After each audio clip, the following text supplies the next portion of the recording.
The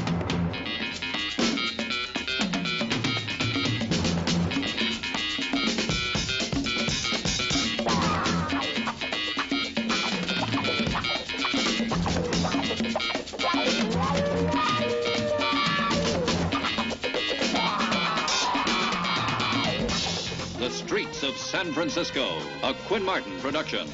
Starring Carl Malden. Also starring Michael Douglas.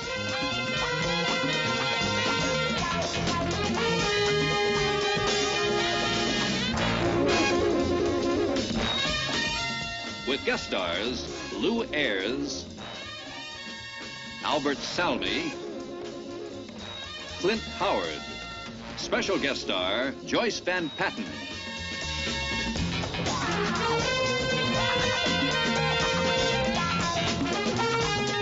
Tonight's episode, The House on Hyde Street.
All set. He's coming out. Sure? Sure, I'm sure. I saw him, didn't I? Let's put our boards away. Let's do it. Hey, Billy, we better let him drive away first. What's the matter? You guys scared? No. No. Let's do it. Hey, wait a second. He's coming.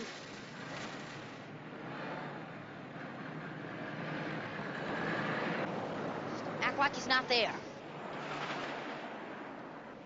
He never noticed us. Hey, Billy, you think he really keeps $1 million in there? You think he really has that much right in his house? Sure, easy. 10 times that much, maybe. My old man says he's probably living off stocks and stuff. Never spends anything. Got the first nickel he ever made. Come on.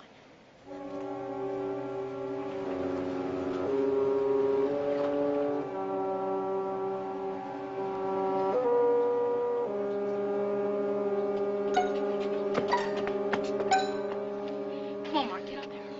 Hurry. Come on, Tommy. Get up there. Hurry. Come on, move faster than that. We gotta...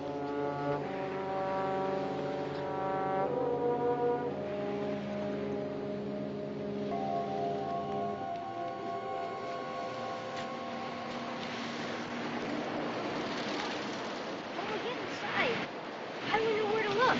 We look for a safe. It's regular money, we look for a safe. It's in gold or something. Try to find a box. A pirate's chest like. Yeah, an old trunk maybe. But isn't it like stealing? Oh, come on. Billy's dad said he's like a miser or something. Money doesn't mean anything to guys like that. Okay. But what about the other one? Everybody says there's 2 of them. Not anymore. He died. How do you know for sure? My dad said.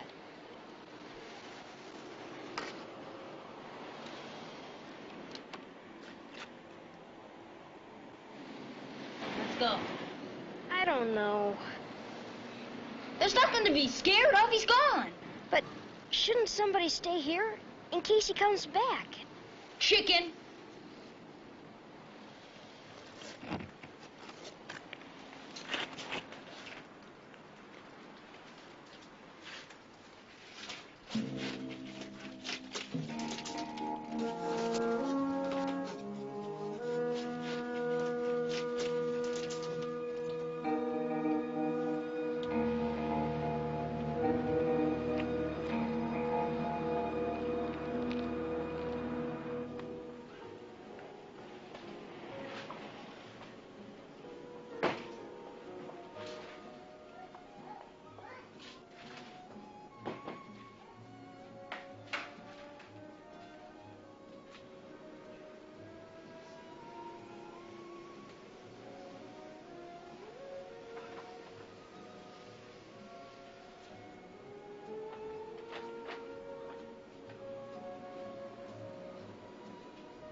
just like upstairs.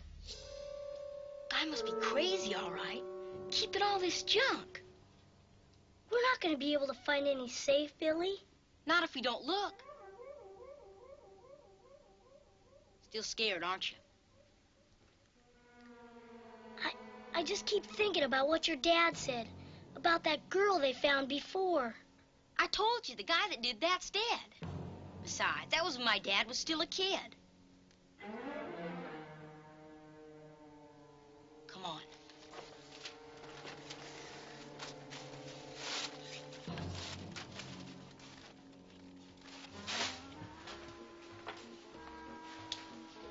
$1.78. Uh-huh.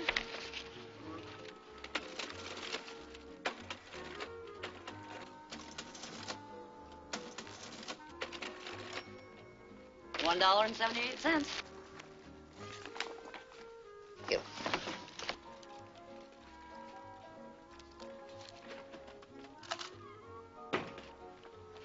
There ought to be a law. Yeah. Well, I mean it. A child molester, a murderer still walking the streets after all this time. Well, he's still walking the streets, all right. Comes in here every day. There ought to be a law.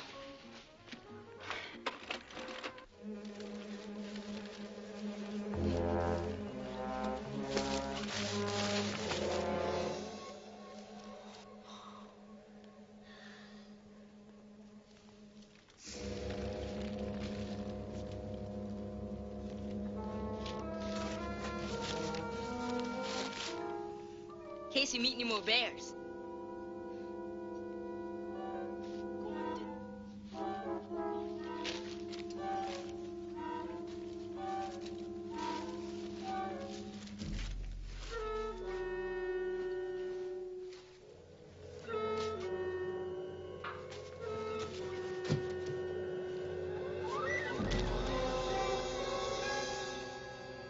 Hey, Mark! It's just a big doll. Hey, Mark, wait up. It's nothing. It's just a dummy.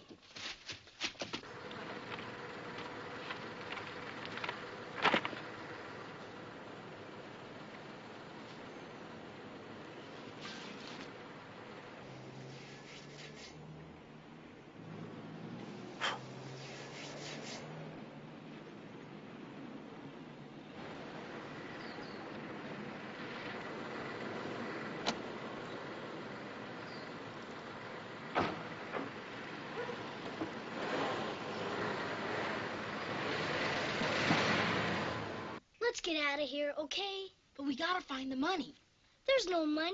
There's just junk. There's gotta be money, Dad said. Maybe he's wrong. You saying he's a liar? I'm just saying maybe he doesn't know for sure. Same thing. No, it's not. Is. Okay, maybe there is money. I don't care. I just want to get out of here. Come on. Chicken. I don't care what you call me. I'm going. Chicken. Chicken!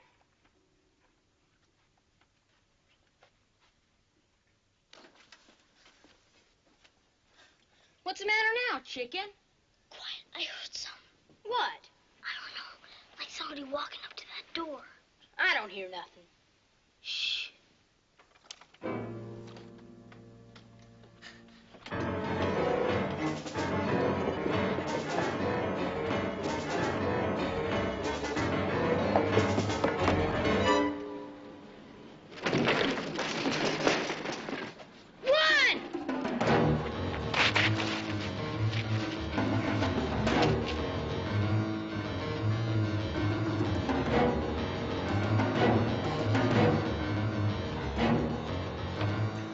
Come on, Todd. Harlan's back. Where's Mark? Just come on.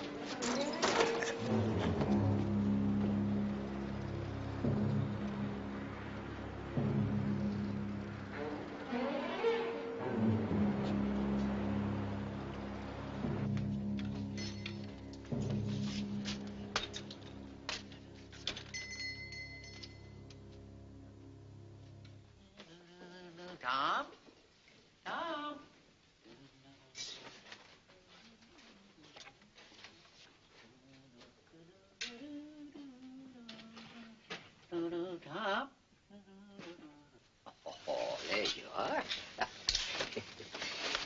Miss me, did you, old boy?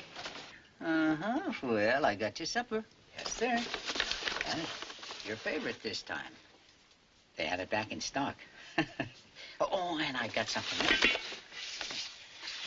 What about that? You know what that is? Well, that's off a 1934 LaSalle. Do you know what the odds are of finding one of those these days? Hey, let's show it around, shall we? Okay, come on.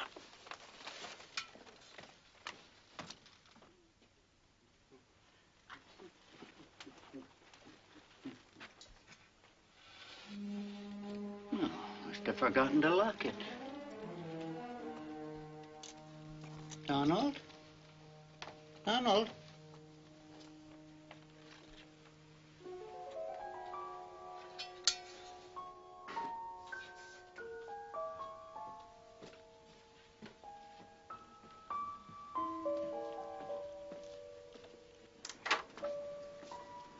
Donald?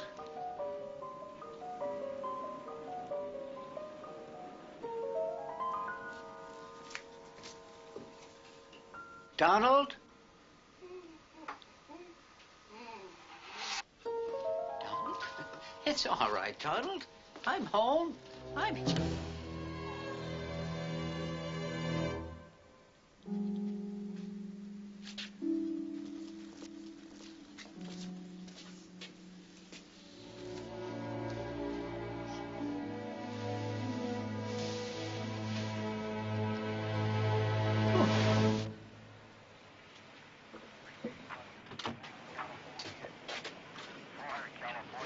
Okay, here they are. Get the Giant score yet? No. Let me have that. These look good. Yeah, plenty of hot sauce. Why are you concerned? It's only spring training. Well, that's where it all happens, buddy boy. That's where you find out who's got it and who doesn't. Come on. It's in the clutch, September, October. That's when it counts. That's when my boys come through.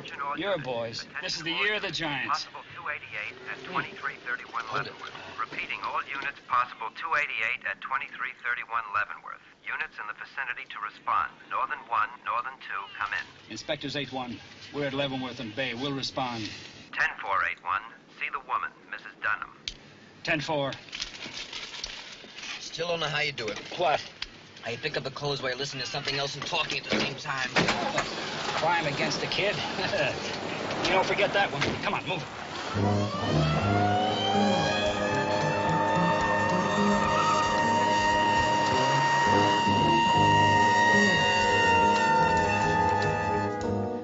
I know it's something awful.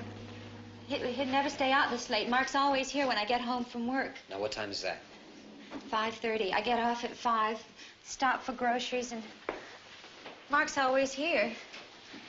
Has the placemats on, table all set.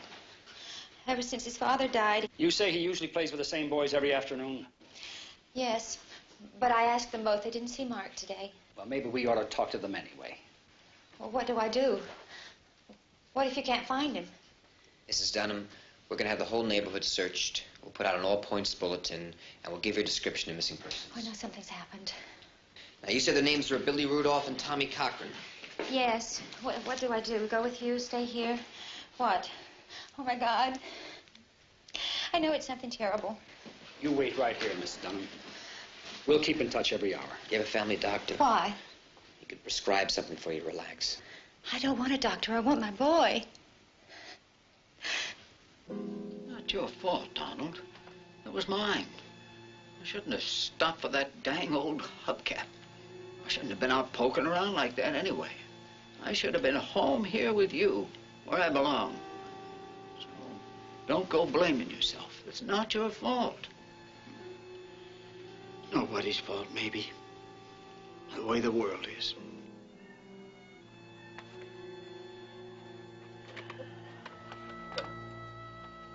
I'll be going out again now. Maybe a little longer than usual, but don't just sit there blaming yourself.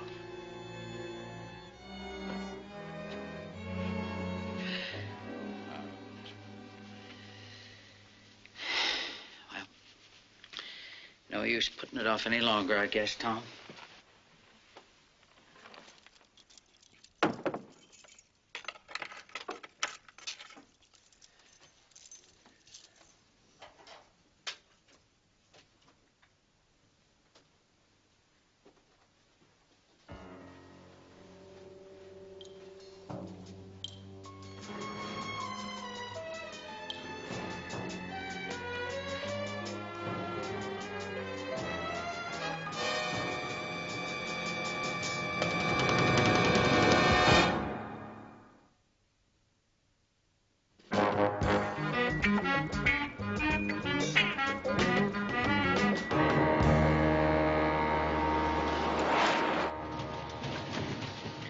on Chestnut Street, right?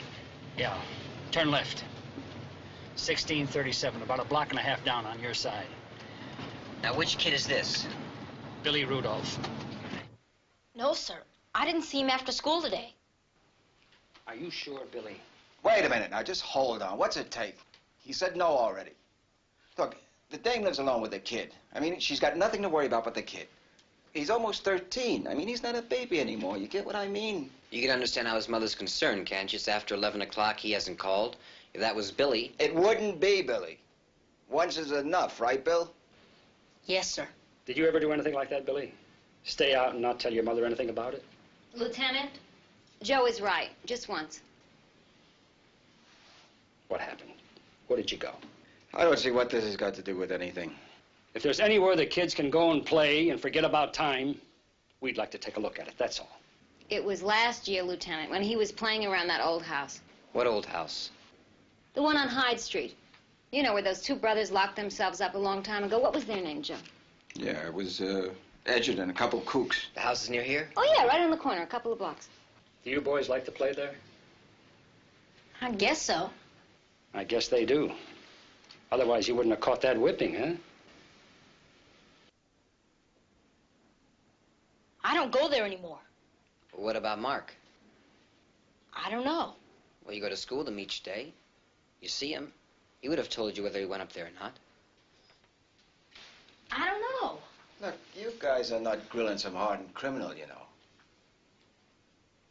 I gotta be at the docks. I gotta shove off. Why don't you two shove off? I don't like my kids standing around here going through this all night.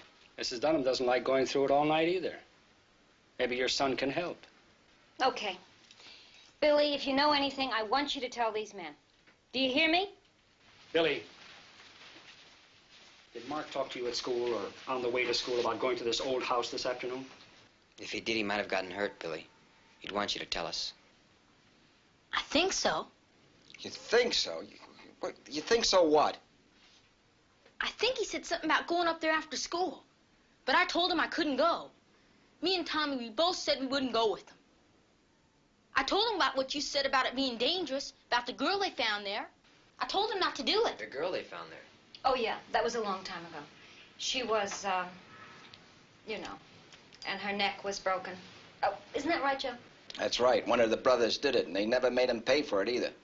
I was just a kid. I remember how my old man got all steamed up about it. Everybody in the neighborhood was up in arms. I think I remember something about it. One of them died, didn't he? Yeah, that's right after it happened. At least that's what the brother says. You ask me, and that big one's still in the house. Why do you think that? Oh, people have seen things. Like what? Like lights going on and off in Holland, isn't there? Like two men moving around on different floors, things like that. Okay. Thank you. We're going to go up and take a look. You better do more than just take a look. You better tear that rat trap down board by board like they should have done 30 years ago. There's no telling what you're going to find there.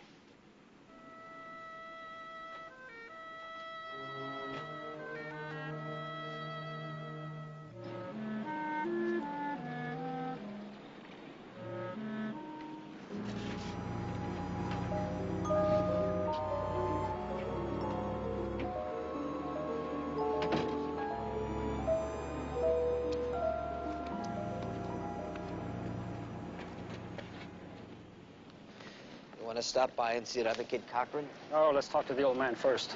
Those kids were playing there all right. The way that joker made it sound, no kid would want to miss what was going on there. Wonder how much that Billy really knows.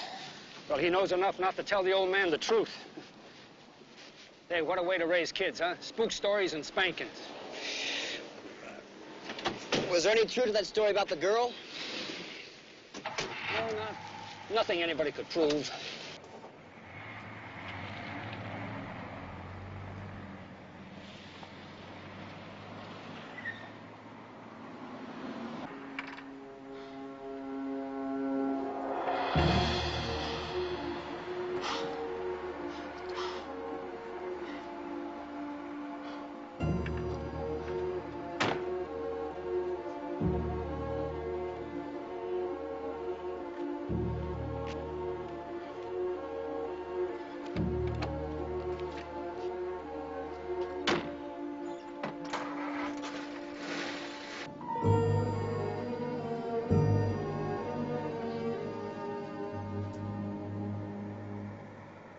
Nice going.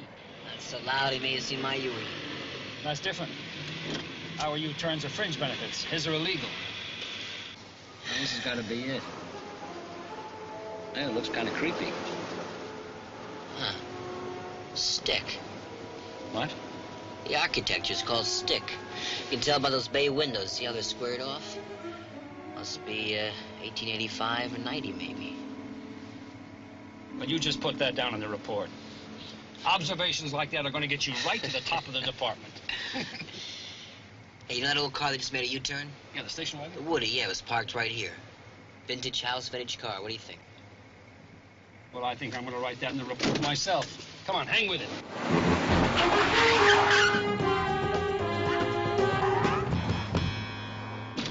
Pick it up.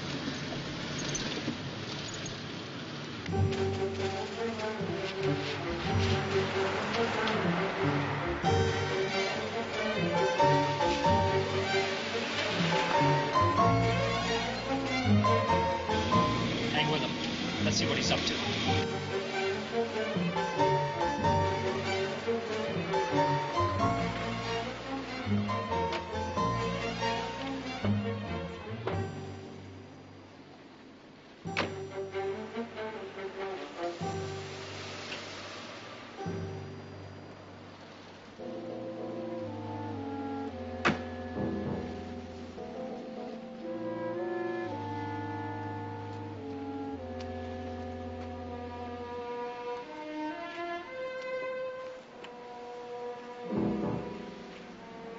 You got the flashlight?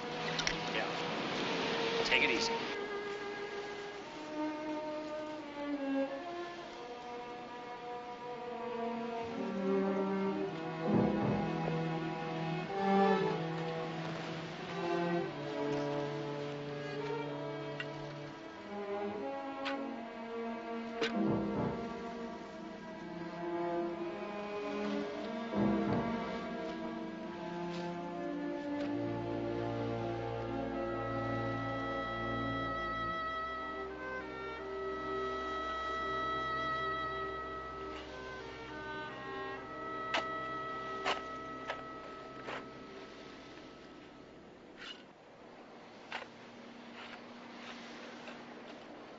Hold it.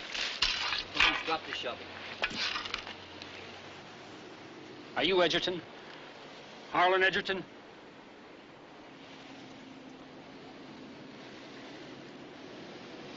Mike, give me some light.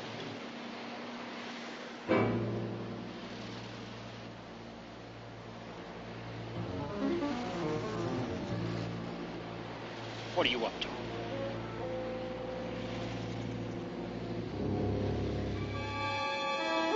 Look at this.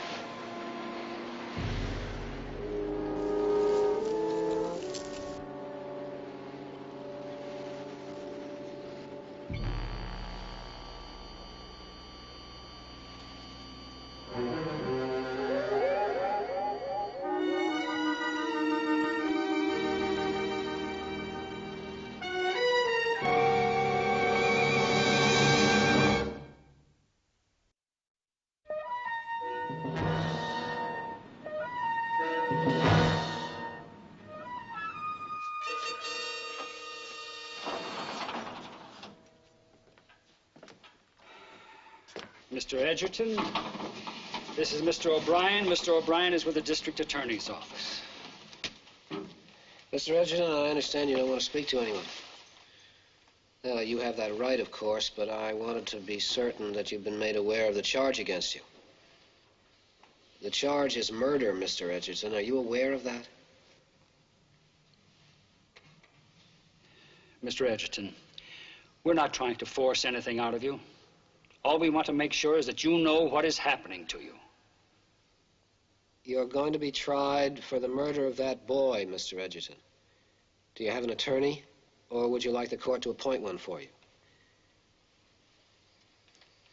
Okay, Mike, I'll get somebody on it. I think he understands what's going on. He's just not about to say anything. Did you get a warrant to go into the house? Yeah, Steve's picking it up now. Well, I'll be in my office all afternoon. Please. Please. Yes, what? Oh, we'll have to. No, please. Not without me. Why not?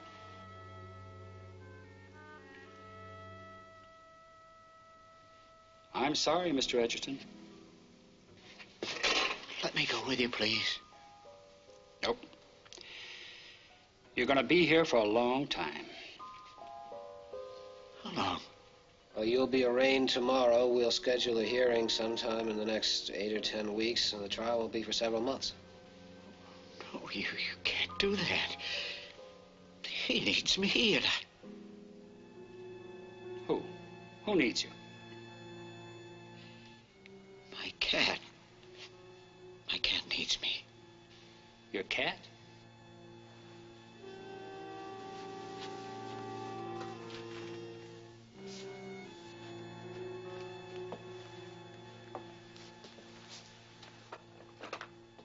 Mr. Edgerton, you had a brother. It was reported that he had died some 30 years ago. Was that report accurate? Is he dead?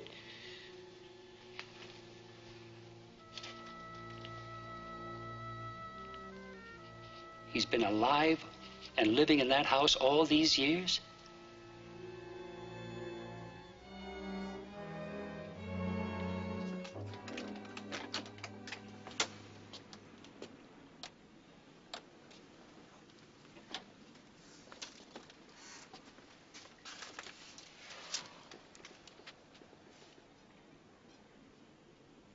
I don't believe it. I really don't believe it. Rudolph said the old man collected trash. Looks like he imported the whole city dump. I don't know, buddy boy. There is junk, and there is junk. Yeah, but this is bananas time. I mean, this old guy is totally out of his tree.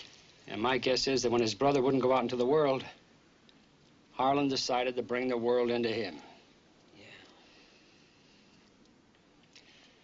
See, there must be a staircase around here somewhere. You go look that way, and I'll see what I can find over here. Gotta take a road map.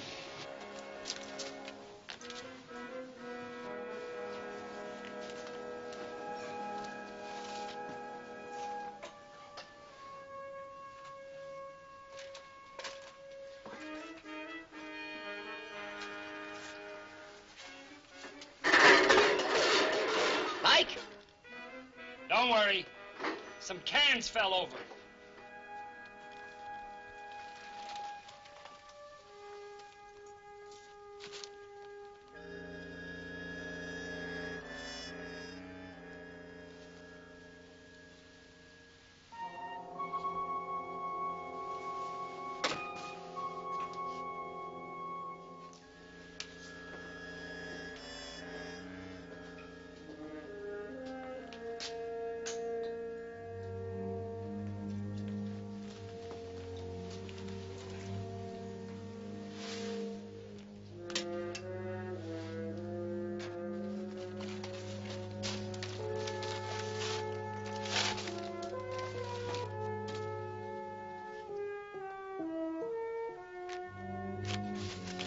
Mike? Yeah.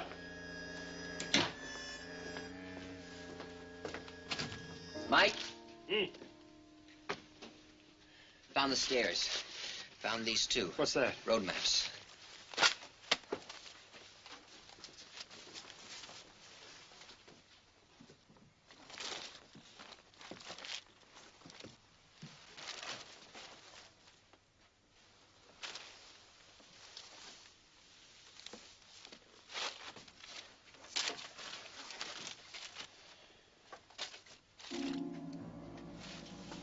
Come on, let's go.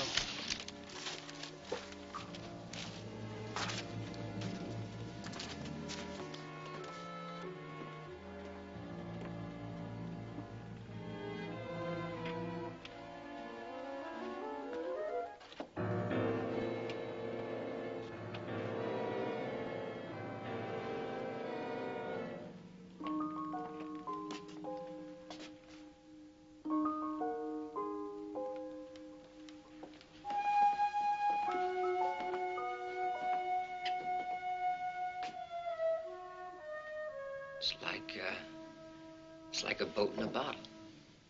Take a look at all this.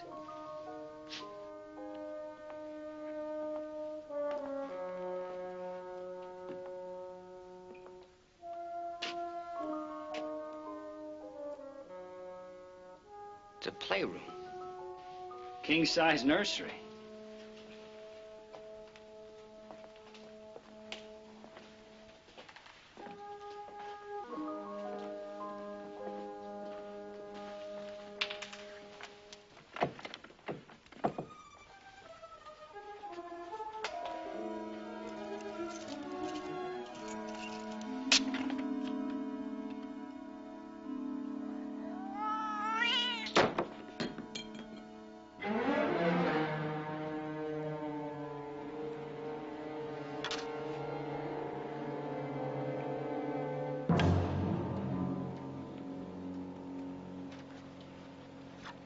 He was there, wasn't he? In that upstairs room. Whatever you were doing or trying to do, it's over. We went through that whole house. We know that 2 of you were living there. Now, did your brother kill that boy? No, he didn't kill him. Did you? No. Well, he was dead. You were trying to bury him. I had to. Why? Because. Because if you said anything, we know he was alive? Why did you want the world to think that he had died? Was it because you thought that he had killed that girl 30 years ago? No, I never thought he killed her. Then why? Well, it was people, that's why. All those people. They thought he did it. There were threats, letters, calls. Just people. It was all over when he died. So he stayed in that house for 30 years? 32. You see, he was aboard the USS Oklahoma when it was sunk at Pearl Harbor. He was a lieutenant commander. What he saw, what he went through, he never got over it. Came home from the hospital, drew all the curtains, wouldn't go out, wouldn't let anybody in except me. And I brought on some of that myself, I guess. I didn't mix with people very much. I kept to myself, my books. Anyway, when little Tina was found in the lot next door, they were all ready to say it was Donald who killed her. Tina? You knew her? Oh, sure. I knew all the children then. I worked in the library. I used to help them find their books and reference materials for reports.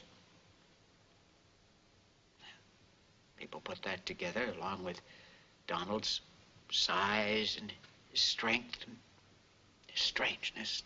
They said it was murder. Do you know for a fact that he didn't kill this Tina? I answered all those questions 30 years ago, Lieutenant. Forgive me for having to ask you those questions again, but I wasn't here then. I was somewhere in the Pacific trying to do something about what happened to your brother at Pearl Harbor. We're trying to help him now. Mr. Edgerton, are you sure that your brother didn't kill either of these 2 kids? I used to think I was sure. This time, I don't know. Well, where did you find the boy? In the attic. Was he with your brother? Yes. But he didn't do it. He couldn't have. That's not for us to decide. We've got to bring him in. Now, will you help us and give us a description? Oh, he won't go with you. That's why he ran away, don't you see? He's frightened. He frightens so easily. Well, right now there's a lot of parents that are frightened, and we got to get them. Oh, would you take me with you, please? I can talk to him. Nobody else can. Please. Get O'Brien.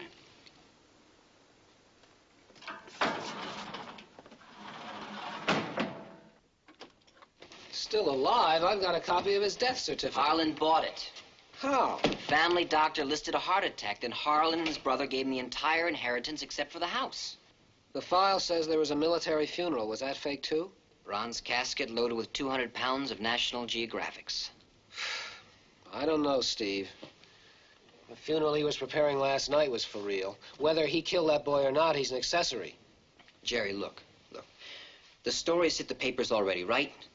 Now, there is going to be a real panic unless we get him back today. Harlan with us will make our job that much easier, that's all. Okay, I'll see what I can do. And the coroner's office confirms that this death, too, was the result of a broken neck. A coincidence or a terrible act committed by a compulsive killer who should have been incarcerated 30 years ago? That is the mystery to be solved by police authorities, and the issue to be weighed by citizens in the Bay Area today as the search continues for Donald Edgerton, the 62-year-old man who was once suspect in the killing of another. Hey, my television show is coming back on. What's the name of that cop that was here last night? Lieutenant Stone, I think. Yeah, Stone, yeah. What are you doing? Last night he said to call him if I thought of anything. I just thought of something. Yes, Lieutenant Stone. Oh, Mr. Rudolph. Well, look, I don't like the idea any more than you do, but you're going to have to come up with more facts than that if you want us to color the suspect. Facts? I said, I'll give you facts. You clowns let that nut get away 30 years ago, and now you're letting him get away again. That is facts. Look, Mr. Rudolph. Listen, I told you last night what was going on in that house. I'm telling you now, find that nut. If you can't do your job, maybe it's just time some of us poor slops who you're supposed to be protecting will do your job for you.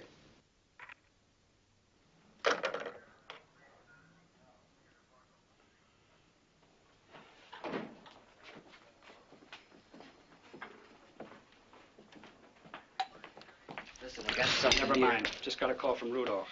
What? A fellow like that can make your day for you. What do you got? Psychiatric report on Donald Edgerton from the VA hospital. Schizoid. Totally withdrawn, couldn't hurt anybody. Guess Harlan was right. Buddy boy. All we know is that Harlan found him with a boy, and the boy had a broken neck. Right. Now the whole world knows, and all hell is going to break loose unless we can collar him quick. What's holding up O'Brien? Where is he? Will you get on the phone and find out where he is? And find out who told the news media about the coroner's report. Whoever did should be bounced. Well, never mind. Here he is. Well, what's the verdict?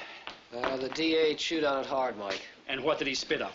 Well, he did some choking first on some pretty grim stats. You know there have been 51 unsolved missing juvenile cases in the Bay Area since that girl was killed 30 years ago.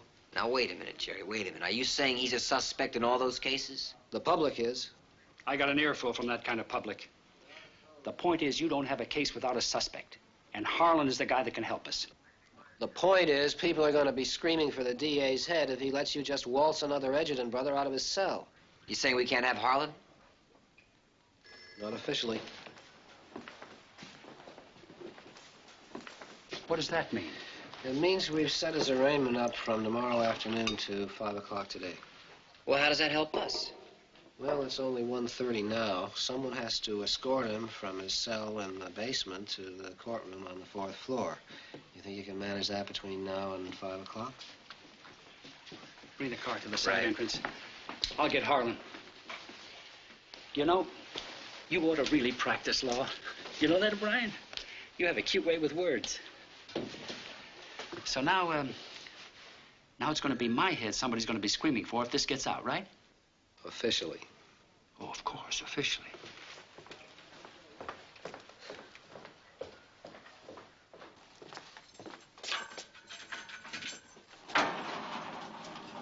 Lieutenant? Yeah, you can come out now for a couple of hours anyway. Oh, thank you. Thank you very much, Lieutenant. And I remembered something I forgot to tell you. Yeah, what's that? The skylight was open. Skylight? Yes, and that must be how the boy came in, the skylight. And that's maybe what happened. He slipped and fell. Is that where you found him, at the base of the ladder? No, he was on an old bed, but Donald could have carried him to it, could have tried to make him comfortable, tried to help him. Oh, that could be what happened, couldn't it? Is that what Donald told you? Oh, he won't talk. He hasn't since the war. But he was crying. He was crying real hard. Oh, it had to be the skylight, Lieutenant. It had to be. Come on, come on.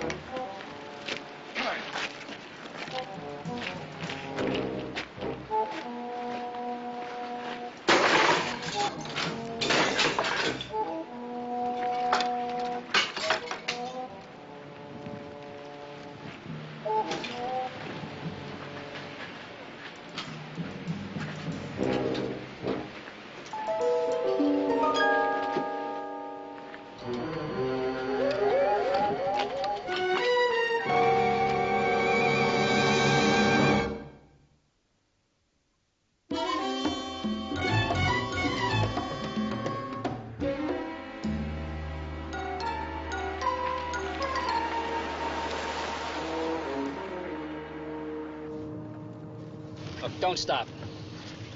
Go on down to Rudolph's. I want to ask Billy a few more questions.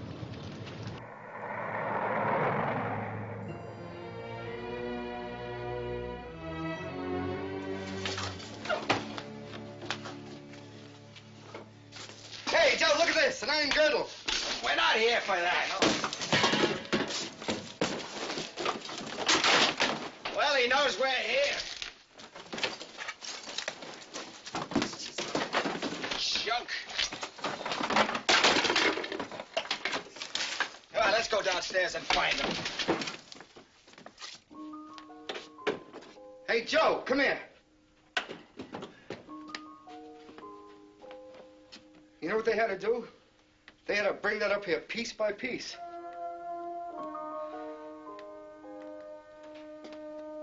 That's how they're gonna take it out of here.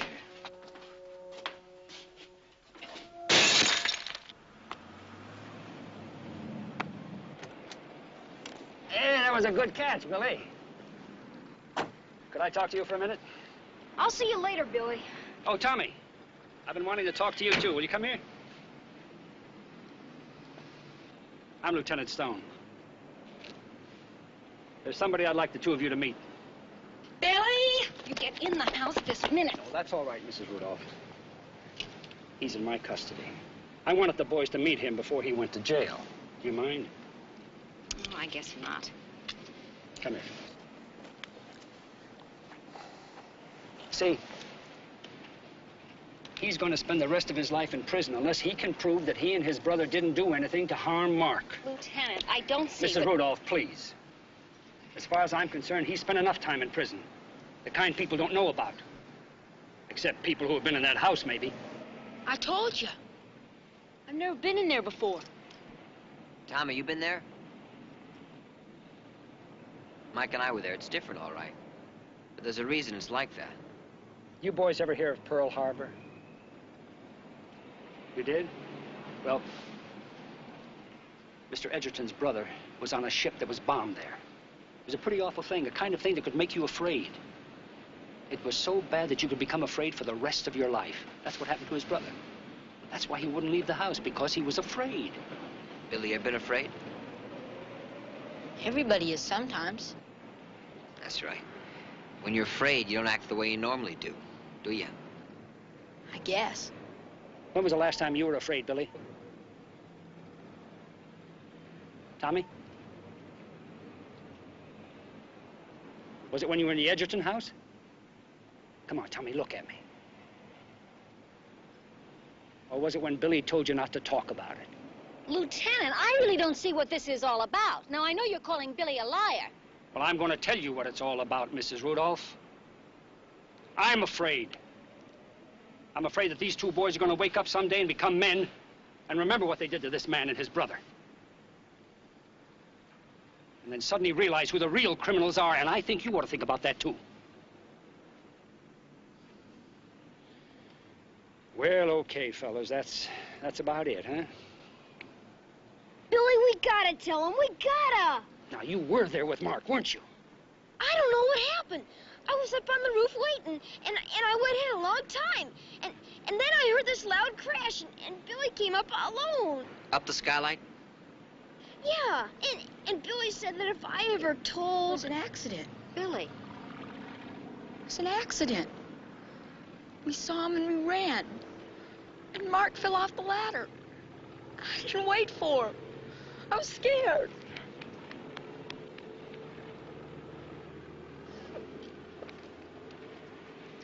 Now, that's all right, son. It's all right. It's all over now.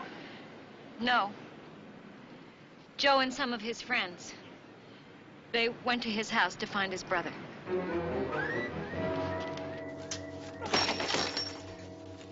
Get the car seat from the truck. If he's in here someplace, we'll burn him up with the rest of the junk. Okay. What's he doing out of jail? Rudolph, you get out. Get out. He's making room for you. You're under arrest. What charge? Breaking and entering, destruction of private property. Would you like to add resisting arrest? Now get out of here. You two, both of you, take him out.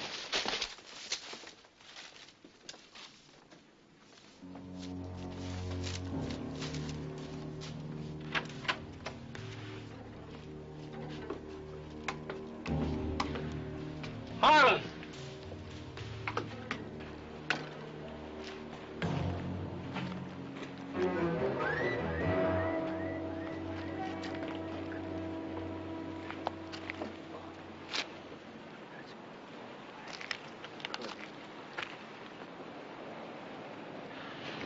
The coop. Yeah, been there all the time. And you knew? Well, I thought maybe. You see, he hid from me a few times, too. I always found him up here. And you didn't tell me? I didn't know we could.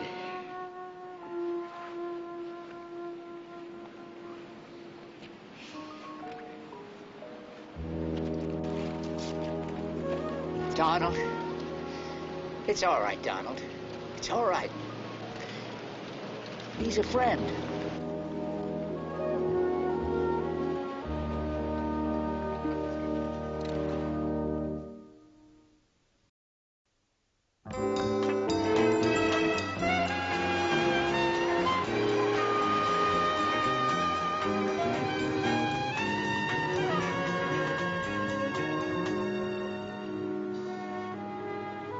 Looks like business is pretty good. It's nice to know some things never change, isn't it? Yeah.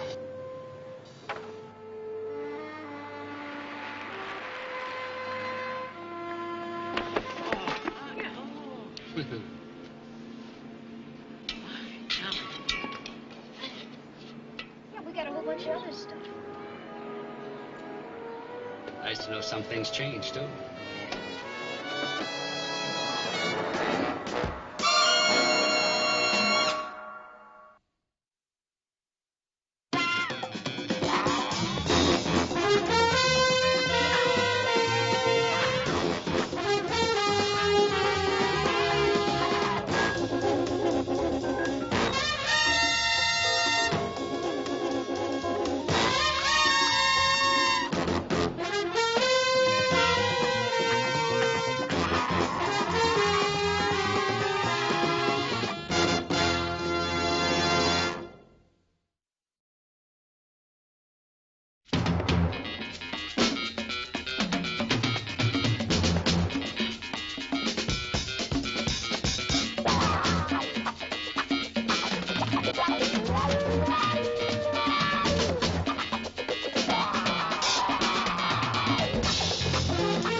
Streets of San Francisco, a Quinn Martin production.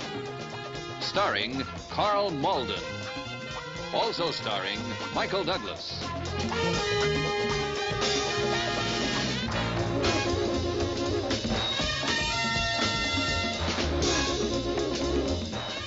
With guest stars Joe Don Baker, Darlene Carr, Ken Swafford.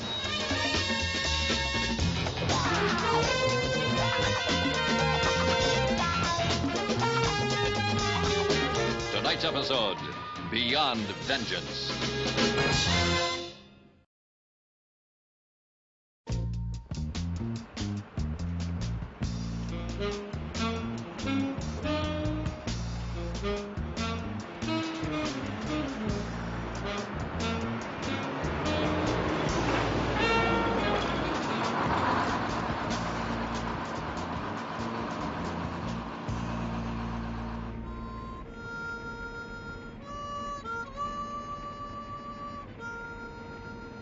So I don't know. I mean, I know how his folks feel about it.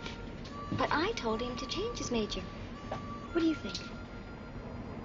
It depends on what he wants. Well, he better want me. He seems to. Yeah, but he's into so many things. I mean, there really isn't any time, you know? There isn't enough time to be sure. Well, why don't you get a place together next semester? Well, listen to the femme. And what would your father do if you made that scene? Mike? Oh, he'd be cool about it. Once I convinced him it was more than just a sex thing. And how would you do that? Talk. He listens? Sure. When he's through shouting. Well, I don't know. That doesn't sound much like the father that drives all the way across the bay to meet a bus in Oakland just so he can spend an extra half hour with his daughter. Well, that's different. How? That's love.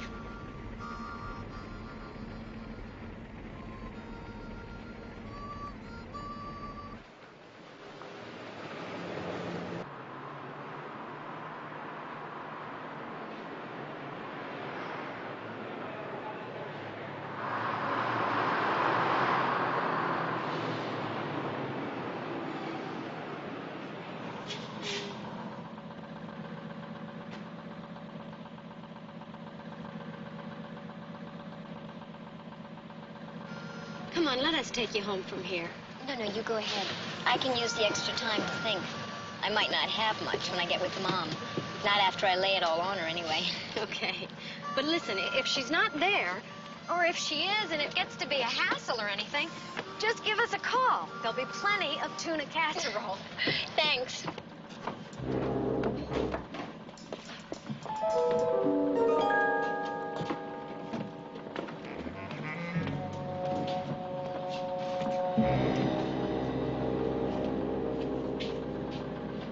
Jeannie, here. Hey, Mike! Hi.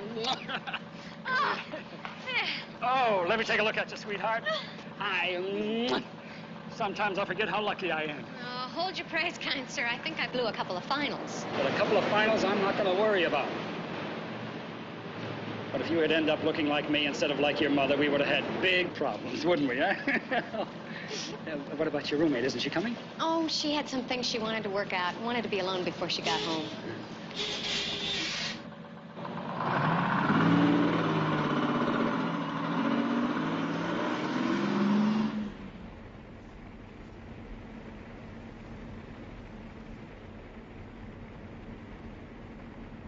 And pick a place we're going to put on the feedback tonight. Super. Listen, I heard about this little spot up on Potrero Hill. Specializes in home cooking. No, sir. This is something special. Get in. We're going to celebrate tonight. Now, you said pick. I picked. Are you sure? Of course I'm sure. And I told Val that we'd wait for her to call in case she wants to join us, okay? Okay.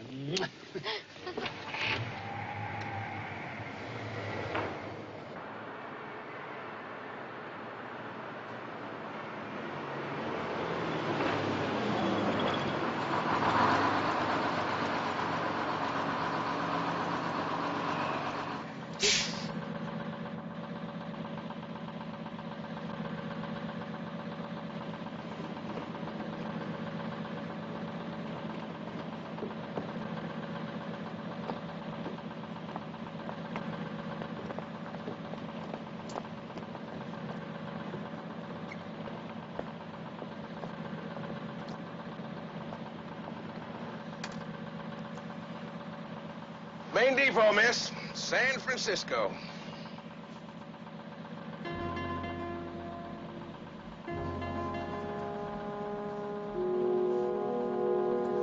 Wake up, miss. End of the line.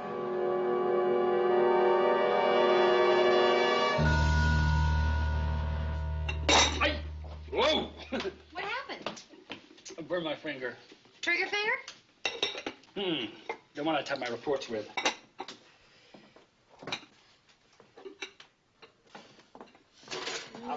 Out until everything is ready. It smells so good. Stop snooping around now. Come on.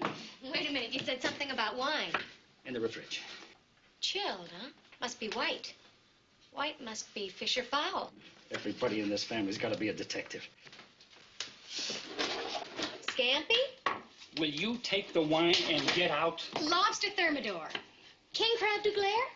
Sure, I'm going to compete with the best restaurants on the wharf. When was the last time you had anything but tuna casserole around here? Yeah, well, when was the last time the chef got a complaint, huh? Riesling, perfect. And chilled glasses. This third one for Val? I thought she was coming.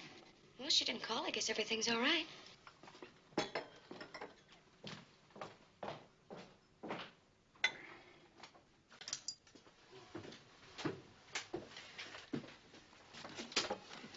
right, you got what you need?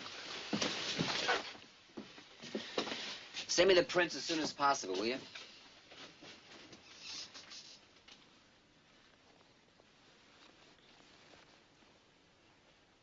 Anybody know who she is?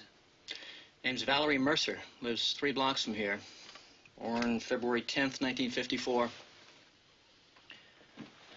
Querying. All right, let's get her downtown, have Prince take her to the knife. What do you figure, somebody held her from behind and planted that in her side from back there? I don't know, maybe. Nobody saw this? Nobody we can find. Well, what about the driver? He's in the lounge. His name's Ledecker. Herman Ledecker. I don't know. I had, about half a load pulling out of Phoenix, I guess. I think she was with me for most of the haul, but, I couldn't swear to it, Was she alone? No, there was another girl. Did they get on together? Yeah, I think so. I couldn't swear to that either. They were together later, safe from needles on. So they probably got on together. My God, she's just a kid. Did you see this girl get off? Yeah. Yeah, in Oakland. Now, I remember that for sure because she thanked me. Seemed like a real nice kid. Did you notice Miss Mercer after the girl got off? No, you drive these big bruisers. You just keep your eye on the road, not who's riding with you. Yeah. How many passengers do you have when you arrived here?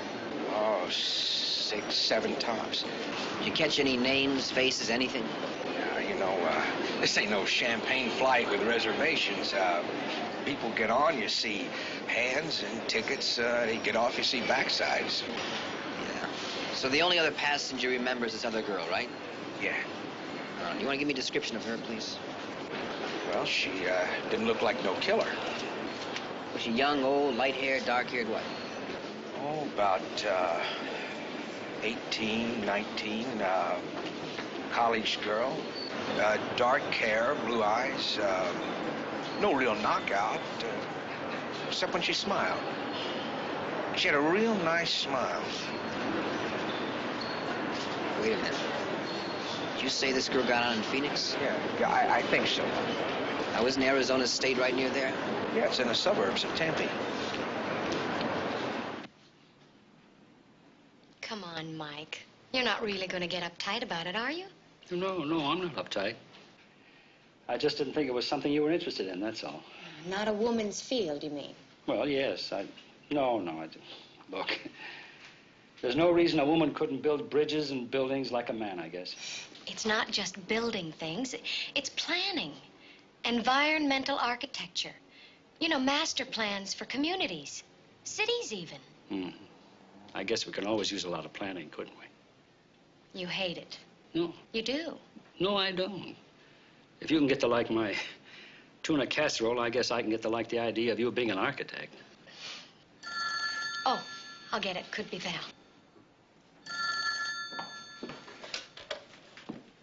Hello? Oh, hi, Steve. How are you? Okay. You? Fine. I thought you might be dropping by this evening. No, not tonight, Jeannie. Well, how about tomorrow? Here, let me have that phone. Come here. Architecture, okay. Dating a cop, nix. 10-4, Steve. Never mind. 10-4. What's this 10-4 routine? Did you hear that 10-4? Yeah, what's up? Is Jeannie off the line? Yeah, what is it?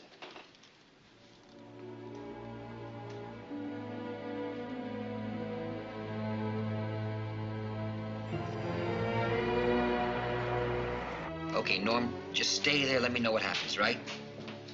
Right. Steve. Lab's been working all night. Dusted the entire bus, came up with at least 50 good prints. What about the bus driver? Did you get his name? Yeah, Ledecker. Did you talk to him again? Nothing yet. Nothing. I want to see him. Right. Got the bus in impound. I called the Dean of Women, a couple of Valerie's teachers. They said exactly the same thing Jeannie did. No enemies. Had to be one. Could have been a freak trying to pick her up. Does Jeannie remember anything? No. Was one phone call I didn't want to make. The driver gave me the description, and Mrs. Mercer said Valerie was coming home from the same school. Knew it had to be Jeannie. Good thing you called when you did. We went over to the Mercers right away. Jeannie stayed the night with him. Valerie's brother's coming home this morning. Just wish we had a motive. That's the toughest. I want him. I don't care how tough it is.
That's him. You're sure, sweetheart? He's the one. Leonard Cord. You know? Yeah. I nailed him when he was 18. That would make him about, I'd say 30 now. So I suppose some parole board decided all he owed society was 12 lousy years. Parole felons have to register when they come into a town. Yeah, Leonard C. Cord. C is for Collier. Did he register? I'll wait.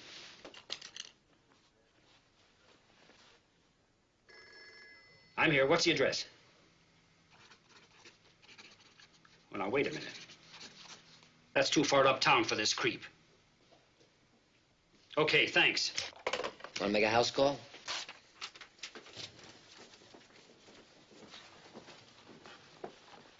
Mike? What did you arrest him for? Well, I don't remember. It's been 12 years. It's on his rap sheet. And since when does Iron Mike remember a name and a face and forget the charge? Now, you just forget it, sweetheart. I want to know. Now, what difference does it make? I want to know, Mike. Rape and murder.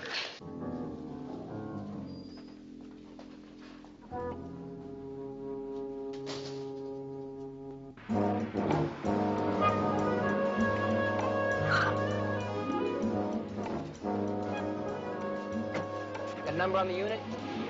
202.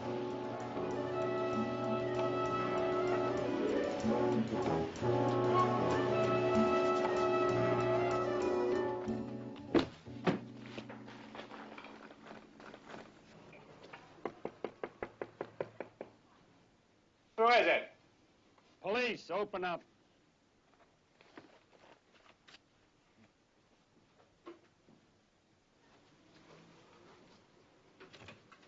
Afternoon. Sergeant. Good afternoon. Spread. You know, the magic word is please.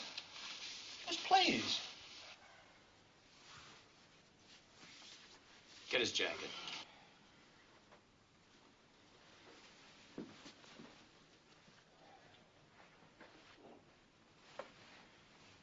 Been a long time, Sergeant. Long enough to learn the harmonica? Oh, I learned that when I was a kid. Hard to believe you were ever a kid. Hey, you've seen my rap sheet, Sergeant. It goes all the way back to when I was 12. 12 was a kid. So now you're a comedian. You like the bright lights and center stage, eh? Oh. I got just a spot for you.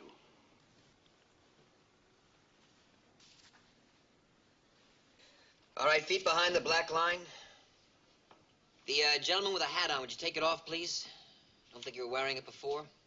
Thank you. Can you pick him from out of the line? The man in the middle. I couldn't miss that smirk. Get the bus driver.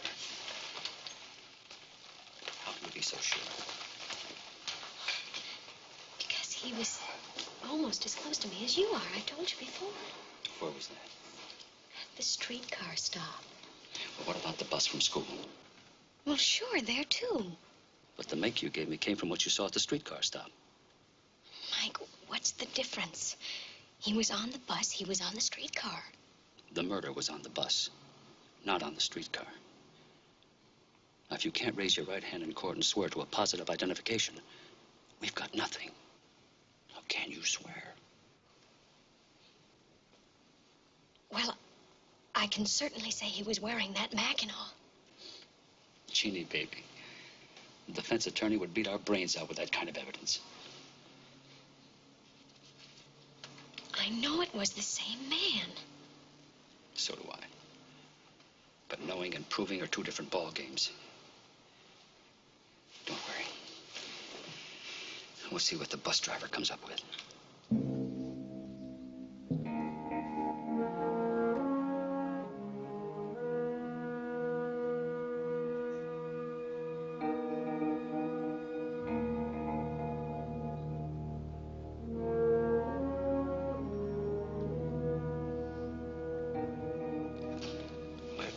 I want to do what's right, Lieutenant. You know that. I certainly do. You just take your time.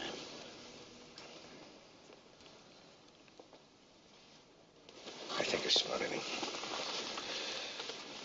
I'm not really sure. But I'm sort of almost positive. Good. Who? I'm not absolutely certain. Mr. Leddicker. Last guy on the right. He's been on the police force the last 6 years.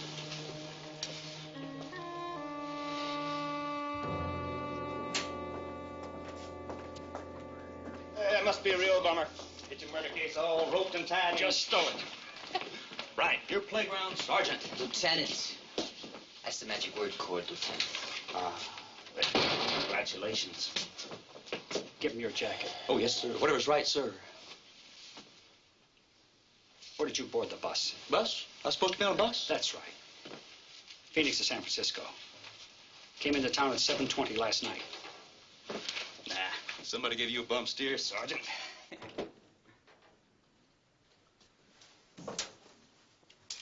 Where were you yesterday morning? Denver, Colorado. The Mile High City. Like boarding past Denver to San Francisco. Flight 103. Arrived right on the button. 3:40 in the afternoon. You can check with one of the stewardess. She'll remember me. Her name's Patty. Why Denver? Why not Denver? Okay. Where did you go from the airport? Right to where you found me. Nice pad, huh? Not bad for a guy that you said and never see the streets again. Is your harmonica? That's right, Jack.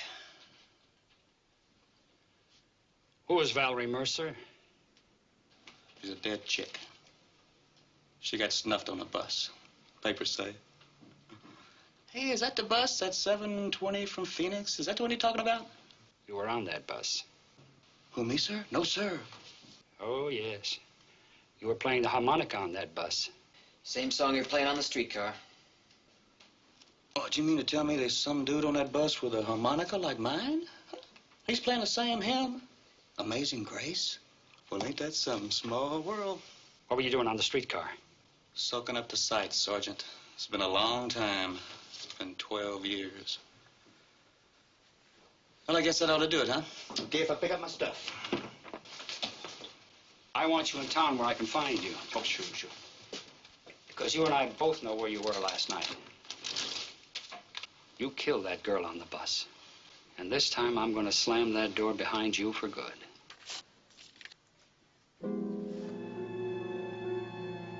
Mike.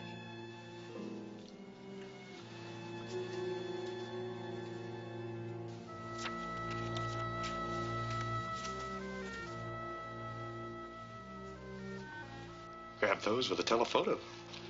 Pretty chick. It's got great legs. Really, that's such a Mike! Please! Mike, you're a boy. Come on! Give me a hand! Give me a hand! Get up, Mike! Come on! Take it easy, Mike. Come on! Take it easy now. You gonna tell me there's anything in criminal code about taking photos in Arizona or playing a harmonic on a streetcar? Huh? Book him! What for? Vagrancy. I'm not on that either, Sergeant. Receipt, $2,800. Marina Hill condominium. He's buying it. I don't have to quote Civil Code 899 to you, do I, Sergeant, huh? Unprovoked attack on a citizen by the constabulary, the police? You want to file? Mike. 26 years in the force with a clean record. The worst they do is give you a little suspension without pay. And that's not nearly enough. Not when you're evening up for 12 years of stir time. You so much as lay an eye on my daughter, and I tell you, Mike, lay an eyeball on your daughter. I'll do better than that. I'll drop by your house tonight with some photos of your little girl. That'll just turn on this whole squadron. Don't you put a hand on her. To get you going. Now, look, why don't you get out of here? Get out of here before I let him loose. Now, go on. Come on, punk, split. I'll just leave these photos with you if you like. I'll just take one just so I'll be sure people recognize her. Mike! No, Mike! Mike, please don't! Now stop it! No, please, let me go!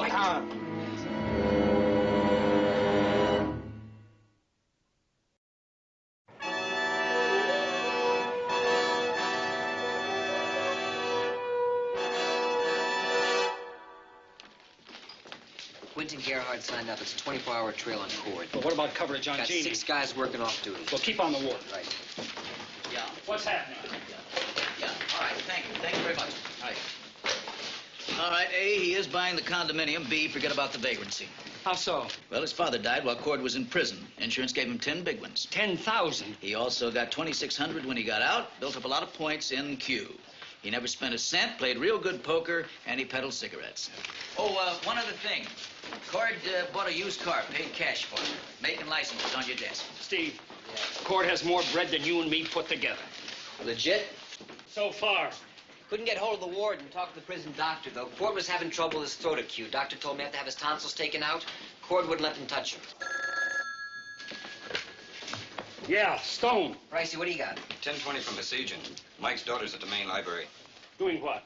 Running microfilm of all newspapers. Yeah, I'm still here, Charlie. Look, Cord's prints have to be on that bus. Well, you keep that crew camped there until they come up with something. Microfilm. Maybe she's doing a report, Mike. Well, Norm didn't say. Beale called in from the airport. The boarding pass is legit. The stewardess remembered him. Said he was a real first-class jerk. Even remembered the green plaid jacket. What about Phoenix? He spent 10 days there last month. Registered with Phoenix PD. No static. Yeah, Stone, go ahead. What kind of doctor? Okay, stick with him. Blessing. Cord's following through on that tonsil thing. He just left an ear, nose, and throat specialist. Let me lay something on you. Cord arrives from Denver like he said, right? Make sure everybody sees him. Then he picks up a cab. He goes down to San Jose or Salinas and picks up the bus from there. Oh, cab could be traced. He'd hitchhike. Did you buy any of it? What choice do I have? Go ahead, try it. Oh, Steve, get those mugshots of every ticket peddler on the route. Right.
Where you going?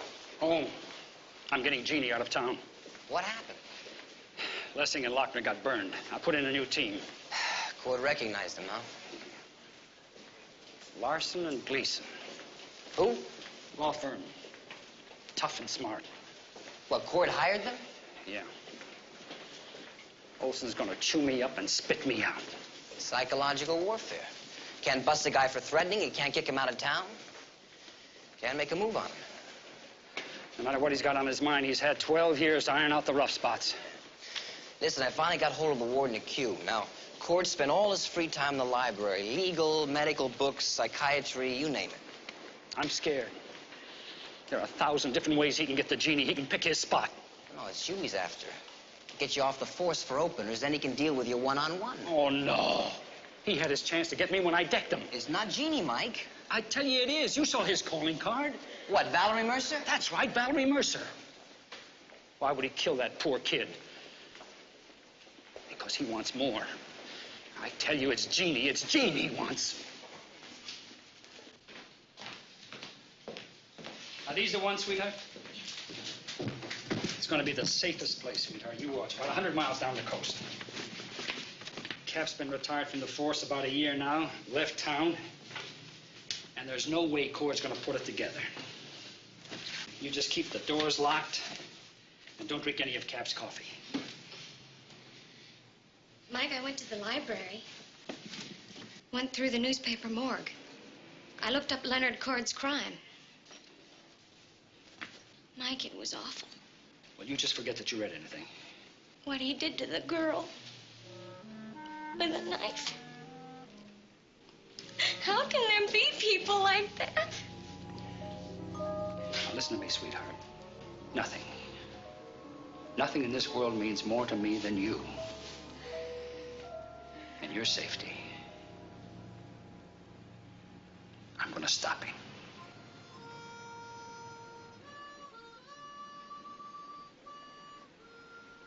Sit down. If you see him or think you see him, scream.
Just a tape. Then he was here. Don't move.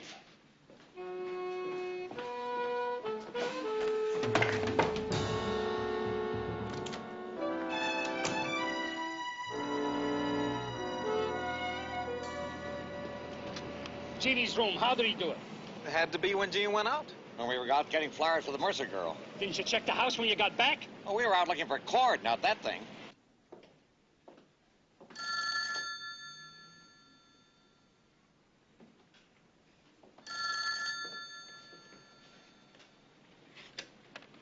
Hello? Hello? Who is this?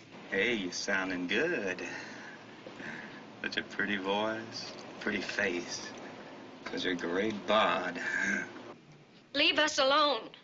Hey, I dig your place, baby. That bed's so soft. Yeah, try it out. Stop it. Soft like you.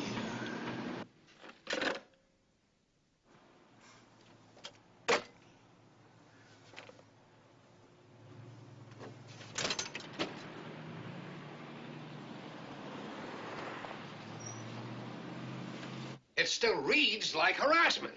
You had to know that Cord's attorneys would contact the DA's office and they'd fire this thing right back down my throat. Okay. Is it a formal complaint?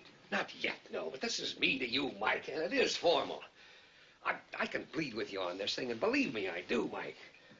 But you can't steamroll this guy. He put a knife through Valerie Mercer. Jeannie is next on the list. We suspect that. But these lawyers have built this thing into a case of police persecution, brutality. You're lucky that punk hasn't pressed on that assault thing. That was a Bush play, Mike. Bush! Are you telling me officially that I better go by the book? I'd burn the book if there was a single shred of evidence. You've got one body already. Do you want another one? I want more than a harmonica. Okay, then you've got it. Take it. If I have a choice between that and Jeannie's life, I don't have a choice. Excuse me, Rudy. Mike, I talked to a dispatcher down at the bus station. On weekend arrivals like Valerie's, there's a lot of regular passengers, you know, commuters. You got something? Well, I got the bus driver working overtime. Did you take the tail off of Cord? I couldn't do anything else. Yeah. Well, listen, I think I got the flu, so I'm gonna lay low for a couple of days, all right? Well, it's too bad. Oh, listen, if you happen to go out on the streets, get a prescription filled or something, and you see Cord, would you give us a blast? Let us know.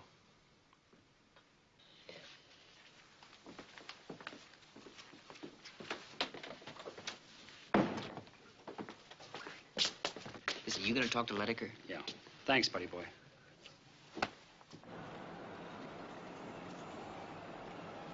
Ledecker! Oh, hi, Lieutenant. I understand you got something on those commuters. Well, I've been thinking. And? Well, after the dumb thing I did down the lineup. I don't care if you make a fool of yourself 6 times a week and twice on Sundays, you just spit it out, my friend. Well, there's this old lady and her grandson. See, I pick them up in Salinas about every other Friday. Got a name? No, she's a Mexican lady. Doesn't speak any English. The kid does all the talking. Well, what do you know about them? Well, the kid's father's up here undergoing some kind of therapy. Oh, and every other week they come up here and spend some time with him. Yeah, I remember they get off here and then they walk. Now, they can't have much bread because the kid told me once they stay in some motel here around the terminal. I hope that's been some kind of help. I can't tell you how much. Thanks a lot. Hey, well, anytime you need some help.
Senora Valdez, the manager gave me your name. ¿Qué? Sí. Oh, excuse me, but habla inglés, por favor. No, señor. No hablo inglés. Comprendo. ¿Policía? Sí. Pase. Gracias. Gracias. Muchas gracias. Your grandson, is he here? Nino, is he here? ¿Roberto? Sí, Roberto, to translate. Hablar conmigo inglés. Ah, sí. Él habla bien inglés. ¿Dónde? La tienda. ¿Comprende la tienda? No comprende. fue a la tienda a comprar un helado. Oh, ice cream. Ice cream, sí, sí, sí. Sí, sí, aquí pronto. Oh, he's coming here quick, right away. Sí, señor. Siéntese, por favor. Gracias. Siéntese.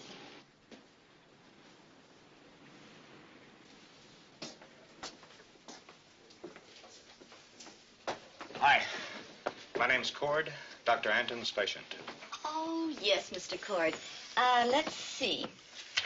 I believe you're checking into... 201. Yes. Workups already. Tonsillectomy. Actually, you're a bit early, though. There's nothing like a good night's sleep if you're going to get your throat cut. If you'll just fill out these forms, please. Yes, ma'am. Sure, I remember him. You're sure this is the man? Yeah, he played a harmonica. Now, look close. Are you sure that's the man that played the harmonica? Sure, it was a good one, too. I got a plastic one for Christmas once, but it broke. Son, this is important, very important. Where was he sitting on the bus? In the back. All the time? No, not when he quit playing. When was that? When he moved up behind the girl. The girl, was she a beautiful blonde about 18 or 19? Yeah, I think he was trying to hustle her. What? You know, pick her up. I see it lots of times on the bus. And then he was sitting there, right there with her. Yeah. Él puso su brazo alrededor su cuello. ¿Recuerda, abuelita? Sí, lo recuerdo. Roberto, English, please. Grandma remembers, too. That's when she made me stop looking. When he put his arm around her neck. Yeah, Haley. Yeah, Mike. Go. I'm at the Star Motel, 1300 block on Bay, room 31. I need a stenographer and somebody that speaks Spanish. Yeah, Vega's here. I'll bring him. Good. Anybody hear about Keller? Nothing for the last couple of hours. Okay, then move it. Put on an APB on Cord. Leonard Cord, right.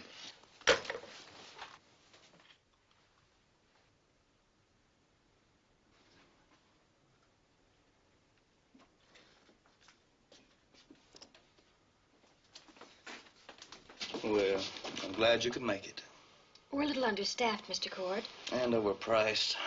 Those should give you a good night's sleep.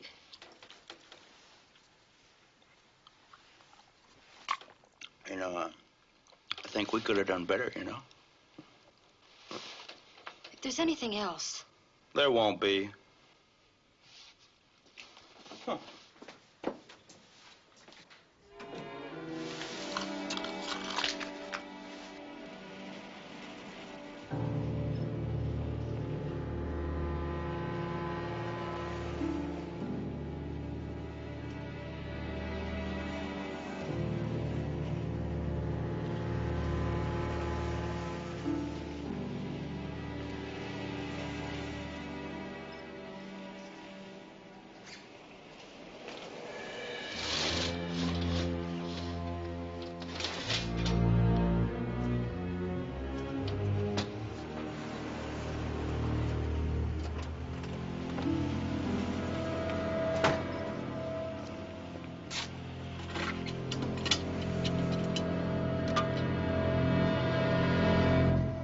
Saw on the bus was playing a harmonica.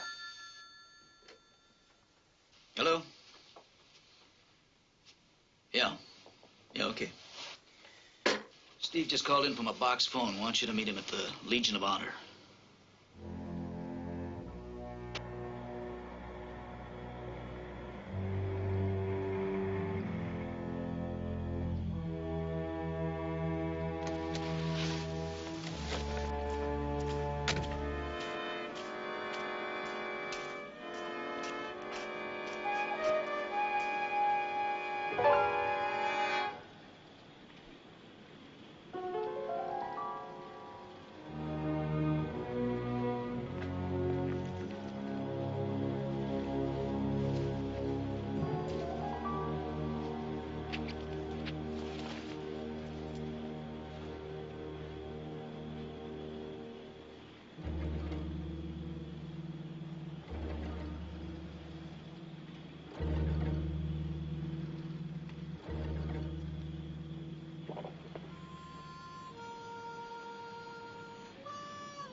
Cord?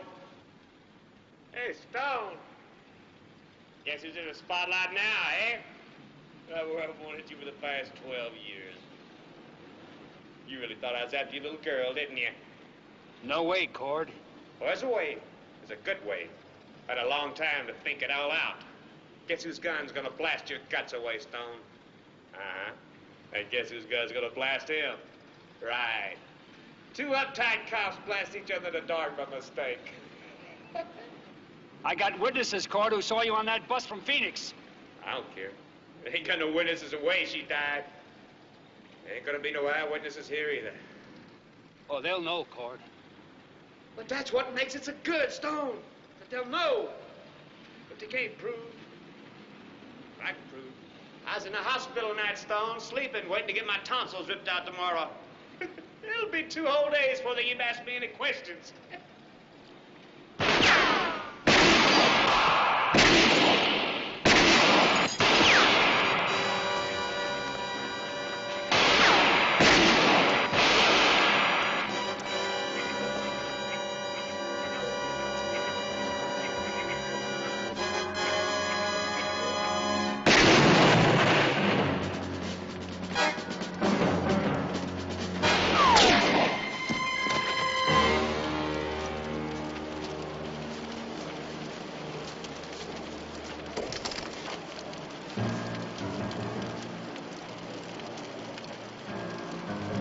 Stone, pull it.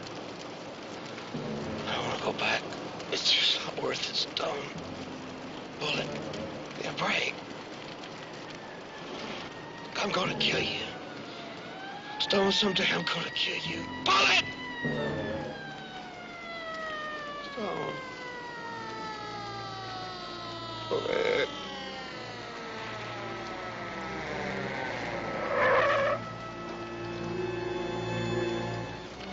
Call an ambulance.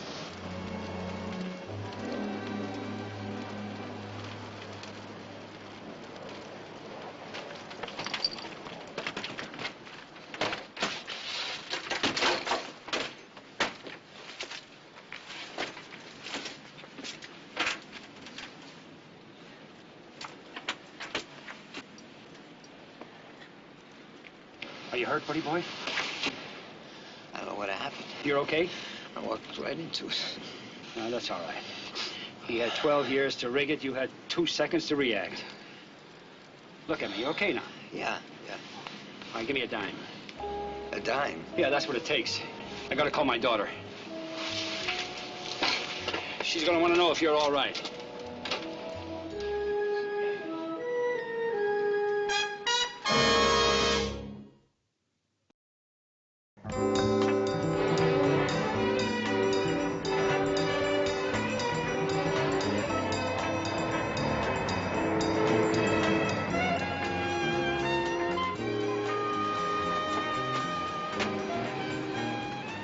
Come on.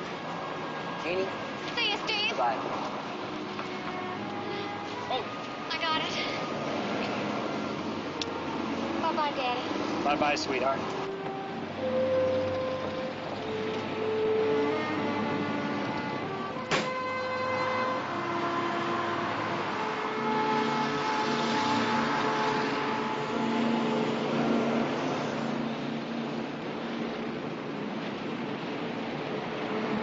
What's the matter? Nothing.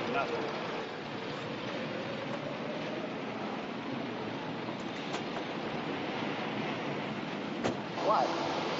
Nothing. Daddy. First time she's called me that in